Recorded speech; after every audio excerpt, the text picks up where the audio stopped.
যে আল্লাহ রসুল যদি কোনো মহিলা যদি কোনো নারীর স্বপ্ন দোষ হয়, নাইট ফল হয়, স্বপ্ন দোষ হয়, তাহলে কি তাকে গোসল করতে হবে? দেখেন কেমন প্রশ্ন করছেন আল্লাহ রসুল। যদি কোনো বেটি ছেলে যদি কোনো মহিলার স্বপ্ন দোষ হয়, তাহলে কি সেই মহিলাকে গোসল করতে হবে? যখন কে কথাটা শোনা আল্লাহ নবীর স্ত্রী উম্মে সালমা রাদিয়াল্লাহু তাআলা আনহা এত তাকে স্মরণ রেখেছেন, এত লজ্জা পেয়েছেন যে লজ্জার কারণে ওড়নি দিয়ে মুখখানটাকে ঢাইকে ঘুরিয়ে বলছেন, সুবহানাল্লাহ, কেমন তুমি প্রশ্ন করছো জি? এ বুবু, তুমি কেমন প্রশ্ন করেছো নবীকে? মায়া লোকের কি কোনোদিন স্বপ্ন দোষ হয়? এত তুমি এরকম ভাবে প্রশ্ন করেছো? সুবহানাল্লাহ। যখন কথাটা বলা, এবার রাসূল কি বলছেন জানেন? রে আল্লাহর বান্দি, এটা লজ্জার কোনো কারণ নয়, লজ্জা করতে গেলে চলবে না। হে আল্লাহর বান্দি, তুমি শোনে নাও, যদি কোনো মহিলার রাতের বেলাতে স্বপ্ন দোষ হয়ে যায় কিংবা দিনের বেলাতে স্বপ্ন দোষ হয়েছে, যদি কোনো মহিলা যদি কোনো নারীর দিনের বেলাতে স্বপ্ন দোষ হয়ে যায় কিংবা রাতের বেলাতে ঘুমের হালাতে যদি স্বপ্ন দোষ হয়ে যায়, আল্লাহ রসুল বলেছেন, যদি তুমি স্বপ্ন থেকে জাগার পর তোমার স্বপ্নটা মনে আছে কি না তুমি বুঝতে পারো না, রাতের বেলাতে আমি কি স্বপ্ন দেখেছি আমার মনে নাই, মনে থাক কিংবা না থাক, এবার যখন তোমার স্বপ্ন ভেঙে গেল, ঘুম ভেঙে গেল, আল্লাহ রসুল বললেন, তুমি কাপড়ের দিকে যখন দেখছো তোমার কাপড়টা ভিজে আছে, তোমার কাপড়টা ভিজা আছে, আল্লাহ রসুল বলেছেন, বান্দে রে, যদি তুমি স্বপ্ন দেখার পর এবার যখন তোমার স্বপ্ন ভেঙে গেল, ঘুম ভেঙে গেল, এবার ঘুম ভাঙার পর ইদা রাতিল মা, যদি তুমি পানি দেখো তোমার কাপড় ভিজা থাকে, তাহলে তোমার পরে গোসল ফরজ আছে, তোমাকে গোসল করতে হবে। রসুল বলে দিলেন গোসল করতে হবে। এমতো পুরুষেরাও যদি স্বপ্ন দেখে আর যদি তার কাপড় ভিজে থাকে, তাহলে কিন্তু তার উপরে গোসল ফরজ, গোসল করতে হবে। আর একটা মশলা শুনেলেন, ফতোয়া দিতে আসলে মশলার কথা বলছি। রমজান মাসে মুসলমান, আপনি সাহারি খায়া ফজরের নামাজ পড়ে আপনি ঘুমিয়ে গেলেন, সাহারি খেয়ে নিলেন, টাইম শেষ হয়ে গেল, ফজরের নামাজ পড়ে আপনি ঘুমিয়ে গেলেন। যেমন ঘুমিয়ে গেলেন, ওরে আল্লাহ, এবার ওই রোজার হালাতে, রোজা অবস্থাতে আপনার স্বপ্ন দোষ হয়ে গেল কিংবা দিনের বেলাতে স্বপ্ন দোষ হয়ে গেল, আসরের পর ঘুমালেন স্বপ্ন দোষ হয়ে গেল, ফজরের পর ঘুমালেন স্বপ্ন দোষ হয়ে গেল, 10টা বেলার সময়তে ঘুমালেন স্বপ্ন দোষ হয়ে গেল, যে কোনো টাইমে যে কোনো সময়তে আপনি যখন বিছানায় ঘুমালেন, এবার ঘুমের পর দেখছেন আমার লুঙ্গিটা ভিজে গেছে, আমার স্বপ্ন দোষ হয়ে গেছে, এবারে কি করতে হবে? কত জায়গা থেকে ফোন আসে, মাওলানা রোজার হালাতে আমার স্বপ্ন দেখে গেছে, মাওলানা কি করব? রোজার অবস্থাতে আমার এরকম ভাবে কাজ হয়ে গেছে, মাওলানা কি করবো? এরকম হয় কি হয় না? স্বপ্ন দোষ হয় কি হয় না? এবার কি করবেন? রোজা ভাঙতে হবে না মুসলমান, রোজা আপনাকে রাখতে হবে, রোজা ভাঙতে হবে না। স্বপ্ন দোষ হওয়ার কারণে রোজা ভাঙে না, স্বপ্ন দোষ হওয়ার কারণে আপনাকে জরিমানা লাগবে না, স্বপ্ন দোষ হওয়ার কারণে আপনি গুনাহগার হবেন না। এটা হলো স্বপ্ন দোষ। যদি ঘুমার হালাতে আপনার যদি হয়ে যায়, আপনার রোজা হয়ে যাবে, রোজা হয়ে যাবে, রোজাতে আপনার কোনো কমি হবে না। কিন্তু হ্যাঁ, এই জায়গাতে আর একটা মশলা শুনেলেন, যদি কোনো মানুষ রোজার হালাতে, রোজা অবস্থাতে যদি বেবির সাথে মিলন করে নেয়, ওটাই কথা, স্বপ্ন তো হয়ে গেল, এমনি এমনি রোজা ভাঙবে না। কিন্তু কোনো আল্লাহর বান্দা রোজার হালাতে যদি বিবির সাথে মিলন করে নেয়, রোজার হালাতে খাওয়া হারাম, রোজার হালাতে পানি পান করা হারাম, রোজার হালাতে চা খাওয়া হারাম, রোজার হালাতে শরীয়ত বিরোধী কথা বলা হারাম, রোজার হালাতে সাহারি খাওয়া থেকে নিয়ে ফজরের আজান থেকে নিয়ে এদিকে ইফতারি করা পর্যন্ত, মাগরিবের আজান দেওয়া পর্যন্ত যেগুলা হারাম জিনিস তো হারাম আছে। এবার যেগুলো যতগুলা হালাল যে জিনিস আছে, যেগুলা আল্লাহ রাব্বুল আলামিন আমাদের জন্য অন্য দিনে অন্য টাইমে হালাল করেছেন, ওই সমস্ত জিনিস কিন্তু রোজার অবস্থাতে হারাম হয়ে যায়। এখন বলেন তো, চা খাওয়া হালাল আছে না হারাম? একটু কথা বলেন। কিন্তু রোজার হালাতে, রোজার অবস্থাতে হারাম। এই মুসলমান বলেন, এখন পানি পান করা হালাল আছে না হারাম? জোরে বলেন। কিন্তু রোজার হালাতে পানি পান করা হারাম। এখন বলেন তো, আমি যদি ভাত খাই, রুটি খাই, এগুলা খাওয়া হালাল আছে না হারাম? রোজার হালাতে কিন্তু হারাম। এখন আপনি যদি বাড়ি চলে যান, আর বাড়ি যাওয়ার পর যদি বিবির সাথে আপনি মিলন করেন, দিনের বেলাতে যদি মিলন করেন, আপনার জন্য হালাল আছে না হারাম? হালাল আছে।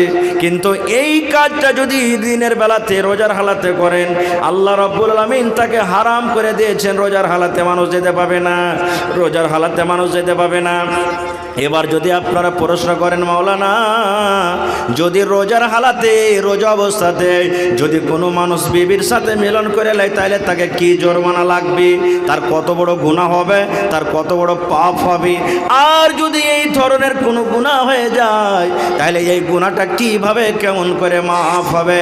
এটা শরীয়তের কথা। শোনেন মুসলমান ভালো করে।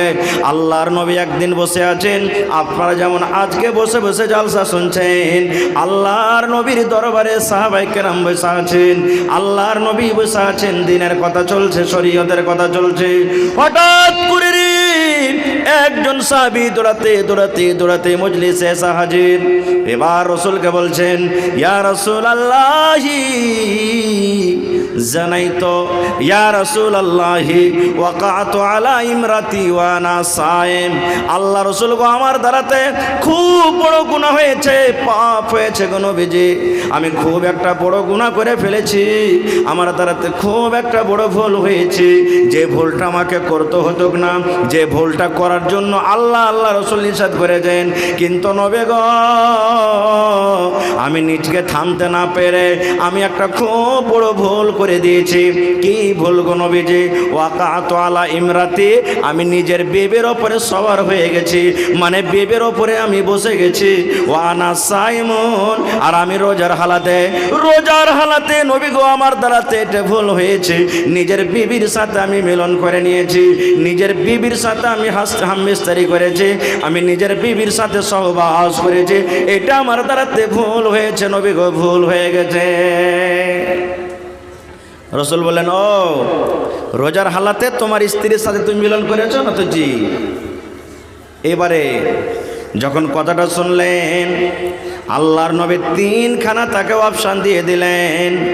ও আমার সাহাবী, শুনে নাও, এই হাদিসটা শুধু ওই সাহাবীর জন্য নয়, কিয়ামত পর্যন্ত যত আল্লাহর বান্দা বান্দে জমিন আসবে সকলের জন্য এটা মাসলা ফতোয়া। এই মুসলমান, যদি আপনাদের দ্বারা তো এরকম জীবনে কোনো ভুল হয়ে থাকে, আপনাকে এভাবে জরিমানা আদায় করতে হবে। যদি এই মতো জরিমানা আপনি আদায় না করেন, তাহলে হতে পারে কিয়ামতের দিন আল্লাহর দরবারে আপনাকে ধরা পড়ে যাবেন। কিয়ামতের দিন আল্লাহর দরবারে হিসাবের কাঠ ঘরাতে দাঁড় করে আল্লাহ হিসাব নেবেন। কি জরিমানা?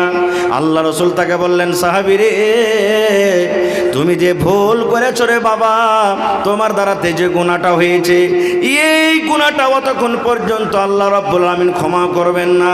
তোমার এই গুনাহটা অতক্ষণ মাফ হবে না যতক্ষণ পর্যন্ত তুমি জরিমানা আদায় না করবে, যতক্ষণ পর্যন্ত তুমি কাফারা না দিবে, যতক্ষণ পর্যন্ত তুমি জরিমানা না দিবে, যতক্ষণ পর্যন্ত তুমি কাফারা না দিবে, অতক্ষণ পর্যন্ত তোমার এই গুনাহটাকে আল্লাহ রাব্বুল আলামিন মাফ করবেন না। সে সাহাবী বলছেন, ইয়া রাসূলুল্লাহ, আল্লাহ রাসূল গো, কাফারা কি আমাকে লাগবে, জরিমানা কি লাগবে, একটু দয়া করে বলেন। আল্লাহ রাসূল বললেন, সাহাবী রে, যাও তুমি বাড়িতে চলে যাও। এই রোজার হালাতে তুমি যে তোমার বিবির সাথে তুমি মিলন করেছো, রোজার হালাতে তুমি তোমার স্ত্রীর সাথে যে মিলন করেছো, এই গুনাহটা মাফ করতে গেলে তোমাকে এক টানাতে 2 মাস রোজা রাখতে হবে। কতদিন রোজা রাখতে হবে? জোরে বলেন। সেই সাহাবী যখন শুনলেন, আল্লাহ রাসূল বললেন, সাহাবী রে, তুমি রোজার হালাতে ভুল করেছো, রোজা হালাতে তোমার বিবির সাথে তুমি মিলন করেছো। এই ভুলটা যদি মাফ করতে চাও তুমি বাড়িতে চলে যাও, এক টানাতে এক লাগাতারে তোমাকে 60টা রোজা রাখতে হবে, তোমাকে 2 মাসের রোজা রাখতে হবে। যদি তুমি 2 মাসের রোজা না রাখো তাহলে আল্লাহ রাব্বুল আমিন তোমার এই গুনাহটাকে মাফ করবেন না। যখন কথাটা বলা, সে সাহাবী তখন বলছেন, হুজুর 1 মাস রোজা করতে যায় ব্যাপারটা এরকম, ভুল করে বসে আছি, আর 2 মাসের রোজা কেমন করে করবো, এটা সম্ভব নয়, না পারবো না। এটা 1 মাস রোজা করতে গিয়ে মনটাকে থামতে পারলাম না, এরকম ভুল কাজ করে বসে আছি, আর 2 মাস রোজা কেমন করে করবো, না এটা আমার দ্বারাতে সম্ভব না, এটা পারবো না। কো আল্লাহ রাসূল বলছেন পারবে না, না তো না। এবার নবী বললেন, ওরে আমার সাহাবী শুনে নাও, 2 মাস তুমি যদি রোজা করতে না পারো তুমি বাড়িতে চলে যাও, একটা গোলাম তুমি আজাদ করে দাও, একটা চাকরকে আজাদ করে দাও, একটা গোলাম কিনে তুমি আজাদ করে দাও। যত টাকা লাগবে, লাখ টাকা লাগুক, 50,000 লাগুক, 10,000 লাগুক, 5,000 লাগুক, 40,000 লাগুক, যত টাকা লাগবে একটা চাকর একটা গোলাম কিনে তুমি আজাদ করে দাও। এই যে কাজটা যদি করতে পারো রে বাবা, আল্লাহ রাব্বুল আলামিন তোমার গুনাহকে মাফ করে দিবেন। এবার সেই সাহাবী বলছেন, ইয়া রাসূলুল্লাহ, আমি গরিব মানুষ, এত টাকা জীবনে কোনোদিন চোখে দেখিনি, আমার কাছে টাকা নাই, গোলাম কিনতে পারবো না, গরিব মানুষ আমি, গোলাম কেনার আমার ক্ষমতা নাই, কেমন করে গোলাম কিনবো, আমি গোলাম কিনতে পারবো না গো নবীজি, আমার গোলাম কেনার ক্ষমতা নাই। তাইলে গোলামও কিনতে পারলেন না, আর 2 মাস রোজাও রাখতে পারলেন না, দুটা শেষ।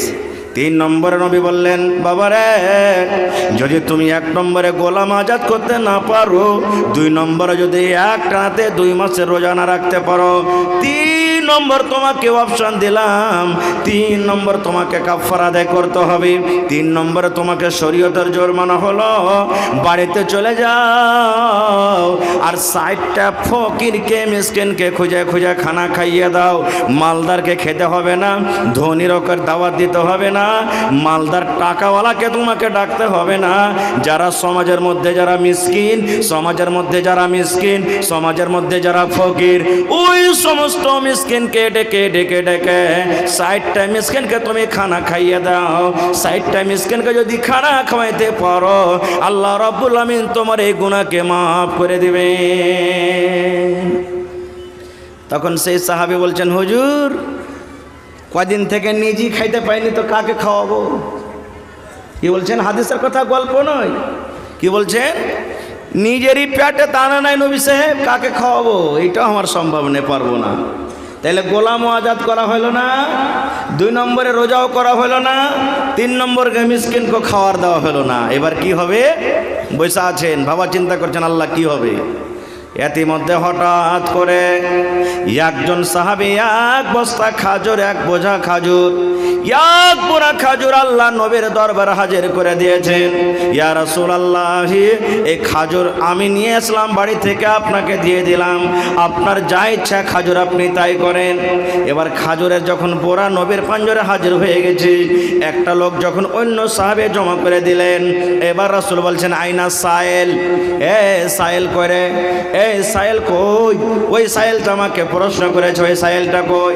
এবার সাইল দাঁড়িয়ে গেলেন, ইয়া রাসূলুল্লাহ আমি এখানে আছি। আল্লাহ রাসূল বললেন, ও আল্লাহর বান্দা, তুমি একটা গোলাম আজাদ করতে পারবে না, গোলাম আজাদ করার তোমার ক্ষমতা নাই। 2 নম্বরে তুমি রোজাও রাখতে পারবে না, 3 নম্বরে তুমি ফকির মিসকিনকে খানা দিতে পারবে না। তাহলে বাবারে, এই 1 বস্তা খাজুর তোমাকে আমি দিলাম, এই 1 বস্তা খাজুর তুমি নিয়ে চলে যাও, আর ফকিরকে খুঁজে খুঁজে 60টা ফকিরকে মিসকিনকে তুমি খানাটা দিয়ে দাও। 60টা ফকির মিসকিনের মধ্যে খাজুরটা তুমি বেটে দাও। যাও, এই যে 1 বোরা খাজুর আছে, অমুক সাহাবী এনেছে, তুমি এই খাজুর কটা নিয়ে যাও, আর নিয়ে যেয়ে তুমি 60টা ফকির মিসকিনকে তুমি বেটে দিবে, যাও। যখন এই কথাটা বলেছেন, তখন সেই সাহাবী কি বলছেন জানেন? আল্লাহর নবী গো, আপনি ফকিরকে বাঁটতে বললেন, আপনি মিসকিনকে বাঁটতে বললেন, মিসকিনকে বাঁটতে হবে, মিসকিনকে আপনি বাঁটতে বললেন। আল্লাহর নবী গো, আমি আল্লাহর কসম করে বলি, আমার মনে হয় এই গোটা মদিনার যদি গ্রামে গ্রামে বাড়িতে বাড়িতে খোঁজ লওয়া হয়, তাহলে আমার থেকে মনে হয় মদিনাতে আর কোনো গরিব নাই। সব থেকে আমি বড় গরিব, সব থেকে আমি বড় মিসকিন ফকির, আমার থেকে বড় আর গরিব কেউ নাই। তাহলে এবার বলেন, আপনি তো গরিবকে বাঁটতে বললেন, আর আমার থেকে গরিব বেশি কেউ নাই, তো আমি কাকে বাঁটবো নবী? এবার আপনি ফয়সালা করেন, কাকে বাঁটবো আমি? যখন কথাটা আল্লাহ রসুল মুচকি মেরে একটু হাসলেন, ওর কথাটা শুনে মুচকি মেরে হাসলেন, হাসার পর বলেন, যাও যাও যাও যাও যাও, তোমার ছেলে মেলে তুমি খাবে, যাও যাও যাও যাও, তুমি যাও, তোমার ছেলে মেলে খাবে। তাহলে ভাই, এখানে আজকে একটা হাদিস শিখলেন, রমজানে রোজার হালাতে যদি স্বপ্নদোষ হয়ে যায়, এমনি স্বপ্নদোষ হয়ে গেল, তাহলে আপনার রোজাটাকে ভাঙতে হবে না, রোজা আপনি রেখে নেবেন, রোজা হয়ে যাবে। ওই হালাতি যদি মানুষ নিজে নিজে যদি এরকমভাবে কোনো কাজ করে, বা নিজের মনে যদি রোজার হালাতে বিবির সাথে মিলন করে লাই, তাহলে কিন্তু ওই জায়গাতে গুনাহ হয়ে গেল, আর সেই গুনাহ মাফ করতে হবে। রোজা তো করতে হবেই হবে পরে, এবার এই গুনাহটা মাফ করতে গেলে 3খানা জরিমানা। 1 নম্বর গোলাম আজাদ করো, গোলাম তো এখন এই জমানাতে পাওয়া যায় না, ওইটাকে বাদ দিয়ে দেন। 2 নম্বরে রোজা 2 মাস রোজা করতে হবে, তাহলে গুনাহটা মাফ হবে। আর যদি এটাও না পারেন, তো 60টা মিসকিনকে আপনাকে খানা খাওয়াইতে হবে, তাহলে আল্লাহ আপনার গুনাহকে মাফ করবেন। একটা শিখে নিলেন, আর একটু আগে চলেন। আল্লাহ রসুল বলেছেন, যখন তুমি বাড়িতে ওযু করবে, ভাত রান্না করবে, ভাত তুলে মুখে দিবে, রুটি যখন খাবে, ভাজা যখন খাবে, আল্লাহ রসুল বলেছেন বিসমিল্লাহ বলে তুমি খাবে। কি পড়বে? জোরে বলেন, আরো জোরে বলেন। বিসমিল্লাহ বলতে হবে। ওযু করতে বসলেন, বিসমিল্লাহ পড়িতে হবে। মায়েরা খালারা বাড়িতে বাচ্চাকে দুধ পান করাবে, বাচ্চা তো কথা বলতে পারবে না, আমার মায়েরা খালারা বিসমিল্লাহ বলে বাচ্চাকে দুধ পান করাবে। মায়েরা ভাত রান্নে বসবে, বাড়িতে বিসমিল্লাহ বলবে, রুটি বানাইতে বসবে, বিসমিল্লাহ বলবে। মায়েরা খালারা বাড়িতে তরকারি কাটতে বসবে, বিসমিল্লাহ বলবে। আল্লাহ রাসূল বলেছেন, উম্মত রে, নর হোক কিংবা নারী হোক, যখন বাড়িতে ওযু করতে বসবে নামাজের জন্য, তখন বিসমিল্লাহ বলতে হবে। আর যখন লেখাপড়া করতে বসবে, তখন গোটা বিসমিল্লাহির রহমানির রহিম পড়িতে হবে। দুনিয়ার সব কাজে বিসমিল্লাহ, আর লেখাপড়া করতে বসবেন তখন কিন্তু শুধু বিসমিল্লাহির রহমানির রহিম পড়িতে হবে। কত ভাইকে দেখবেন ওযু করতে বসবে, একবার খুব হাইন ঠেকেরা কইবে বিসমিল্লাহির রহমানির রহিম। জি না, শুধু বিসমিল্লাহ পড়বেন। লেখা পড়তে করতে গিয়ে বিসমিল্লাহির রহমানির রহিম পড়তেন। এর প্রমাণ একটা হাদিস কোরআন থেকে আপনারাকে বলি। সুলাইমান নবীর নাম শুনেছেন আপনারা? নাম শুনেছেন? জোরে বলেন না, নাম শুনেছেন? জি, সুলাইমান নবীকে আল্লাহ তাবারক ওয়া তাআলা এত পাওয়ার দিয়েছিলেন, পাখি, এই যে পাখি, ছাগল, বকরি, বিচ্ছু, পোকা, পাখি, দুনিয়াতে যত কিছু জীবজন্তু সবারই ভাষা বুঝতে পারেন। আজকে ছাগল ম্যাঁ করে ভেঁবাই নাকি? আমরা মনে করি ভ্যাঁ করে ভেঁবাইলে, মুরগা থেকে কুকুরু করে বাঁক দেয় নাকি? হ্যাঁ, তো ওই ভাষাতে কি বলছে? ভোরবেলাতে দেখবেন সারককে কুচুর মুচুর করে কথা বলে না? আমরা হয়তো বলছি যে এটাকে ভাষা, কিন্তু সুলাইমান নবী জানতে পারতেন কি বলছে। লম্বা ঘটনা, ছোট্ট করে বাস একদম মনে বলছি, পারছি আমার হাতে চলে এসছে ভাই। তো সুলাইমান নবী লাই লস্করকে নিয়ে চলে যাচ্ছেন, একদিন দোয়া করবেন, কাহাত সালি পড়ে গেছে, দোয়া করবেন আল্লাহর কাছে যে আল্লাহ তুমি মেঘ দাও, পানি দাও, চলে যাচ্ছেন। কোরআনে একটা সূরা আছে সূরাতুন নামাল, কোরআনে একটা সূরা আছে সূরাতুন, জোরে বলেন সূরাতুন নামাল। নামালাতুন মানে চিউটি, পিপিলিকা, পিঁপড়া যাকে আমরা বলি। ওই কথা, ওই কোরআনে পিঁপড়ার একটা ঘটনা আছে, কথা আছে, এই জন্য আল্লাহ সূরাটার নাম সূরাতুন নামাল থেকেছেন। তো সুলাইমান নবী লাইলাস করলে চলিচ্ছেন একদিন, যেটা আছেন। এবার ধরেন হাজার লাখের হিসাবে জামাত দিচ্ছে। আচ্ছা বলেন, আমরা যখন রাস্তাতে হাঁটছি, জালসা শুনতে এসেছি, জালসা শুনতে যাচ্ছি, মসজিদে যাচ্ছি, বাড়ি যাচ্ছি, বাজার যাচ্ছি, তো আমরা ওই পাখালি, জীব জন্তু, ছাগল, বকরি, মানুষজন বাঁচিয়ে চলি, কিন্তু কোনোদিন পিঁপড়ায় বাঁচিয়ে চলেছি? এই গাড়িখানটা ভালো করে সিটে মারবে, না পিঁপড়াটা ডলে যাবে, এরকম বলেছি? হ্যাঁ না বলেন, বলেছি? কোনোদিন বলিনি আমরা। তো সুলেমান নবী চলিচ্ছেন, আর এক পিপিলিকা পিঁপড়ার গায়ে যে সর্দার মালিক মুখিয়া নেতা যে আছে ও অন্য পিঁপড়াকে বলছেন, রে পিঁপড়ার দল তাড়াতাড়ি করে তো সান্ধ্যা খালের ভিতরে সান্ধ্যা, না হলে সুলেমান নবী ওর লস্কর যে আসছে না বেখেয়ালিতে থাকবে আর তোরাকে কুচিলে চলে যাবে। পিঁপড়ার কথাটা সত্য না মিথ্যা? জোরে বলেন, পিঁপড়ার কথাটা সত্য না মিথ্যা? কোরআনের কথা বলছে, কোনো মিথ্যা নয়। পিঁপড়াটা কি বলছে নিজের কমকে, পিঁপড়ার জামাত পিঁপড়ার দল তাড়াতাড়ি করে নিজের খালে তোরা ঢুক, না তো সুলেমান নবী ওর কম আসছেন একবারে বেখেয়ালি থাকবে, কুচিলে চলে যাবে, তোমরাকে কিচ্ছু খুঁজে পাওয়া যাবে না। সুলেমান নবী মুচকি মেরে এসে বলছেন, এই দাঁড়াও, আর আগে বেড়বে না, খবরদার কেউ আগে বেড়বে না খো। ওখানে দাঁড়িয়ে গেলেন, কারণ ওই পিপিলিকার কথা বুঝে নিলেন সুলেমান নবী বুঝে নিলেন যে আমাকে দেখে কত ভয় পেয়েছে তারা, আমার কমকে দেখে, আমার সৈনিককে দেখে, যে নিজের কমকে বলছে তোরা খালে ঢুক না তো ডুবে যাবি। শেষ কথা, আমি ওদিকে যাবো না খো। এবারে সুলেমান নবী হাজিরি নিতে শুরু করলেন। আজকে মাদ্রাসাতে স্কুলে যখন ছেলেমেয়েরা পড়ালেখা করে, মাস্টার মৌলানারা মৌলভী সাহেবের হাজিরি লেখিলেন না বাচ্চারকে। আপনি দিল্লি পাঞ্জাব খাটতে গেলেন, যে স্যাট থাকে সভারই মালিক থাকে, দফাদার না কি বলে ওকে, হ্যাঁ দফাদার হাজিরি লেখিলেন যে আমার 15টা সাথে লোক এসেছে, কয়টা আছে কয়টা নাই। তো সুলেমান নবী হাজিরি নিতে লাগলেন। হাজিরি নিতে একটা পাখি কিন্তু গায়েব আছে, পাখিটার কিন্তু কোনো খবর নাই, পাখিকে দেখতে পাওয়া যায় না। আচ্ছা, সূরাতুন নামাল যদি কেউ পড়ে থাকেন, আপনারা সামনে থেকে বলছি, বলেন তো সেই পাখিটাতে আল্লাহ কোরআনে কি নাম দিয়েছে? জোরে বলেন। হায় আল্লাহ, এখানে যদি আমি বলি যে অমুক ভোজপুরি ফিল্মে কয়টা আছে যে গান, একবারে মাথাতে হাত দিয়ে পট করে বলি কলকটের মতন করে দেখবেন। সূরাতুন নামালে আল্লাহ বলছেন ওই পাখিটার নাম হলো হুদহুদ পাখি। পাখিটার নাম কি? জোরে বলেন, শিখেলেন পাখিটার নাম কি? হ্যাঁ, যারা বুড়া বুজুর্গ আপনারা শিখেলেন, এটাকে সহল হলো। কোনো বেটা ছেলেকে দেখতে যাবে না, এই পড়ালেখা করেছি, কোরআন পড়েছে না তো? হ্যাঁ, কোরআনের ভিতরে কোন একটা পাখির নাম আছে বলো তো সূরাতুন নামালে? হ্যাঁ, হুদহুদ পাখির নাম। হুদহুদ পাখিকে কিন্তু দেখতে পাওয়া যায় না। যখন পাখি নজর আসে না, এবার সুলেমান নবী বলছেন, কই হুদহুদ পাখি, পাখি তুই কোথায় গেলি রে? পাখি তুই কোথায় গেলি, আমাকে তুই বলে গেলি না। হুদহুদ পাখি কই, কোথায় চলে গেল? এবার সুলেমান নবী কসম খেয়ে বলছেন, এরা হুদহুদ পাখি তুই শুনেলে, যদি তুই ভালো খবর আমার কাছে আনতে পারলে তোকে রেহাই করব। যদি ভালো মতন সত্য খবর যদি আমার কাছে আনতে পারিস তোকে ছেড়ে দেব। আর যদি তুই ভালো খবর আমার কাছে আনতে না পারিস, তাহলে তুই আমাকে ফাঁকি দিলে, আর ফাঁকি দেওয়ার সাজা তোকে আমি খুব কঠোর সাজা দেব, আর না তো তোকে দুনিয়া থেকে আমি বিদায় করে দেব, তোকে কাতাল করে দেব। বলছে, পাখি তুই কোন জায়গাতে আছিস শুন, ভালো মতন যদি খবর আনতে পারিস তো ঠিক আছে, আর যদি ভালো খবর আনতে না পারিস, বাহানা দিস, আমাকে ফাঁকে দিস, তাহলে তোকে আমি কঠোর সাজা দেব, আর না হলে তোকে জবাই করে দেব। একবারে সুলেমান নবী বলে দিলেন। এই করতে করতে হুদহুদ পাখি এসে হাজির হয়ে গেল, মজলিসে হাজির হয়ে গেল।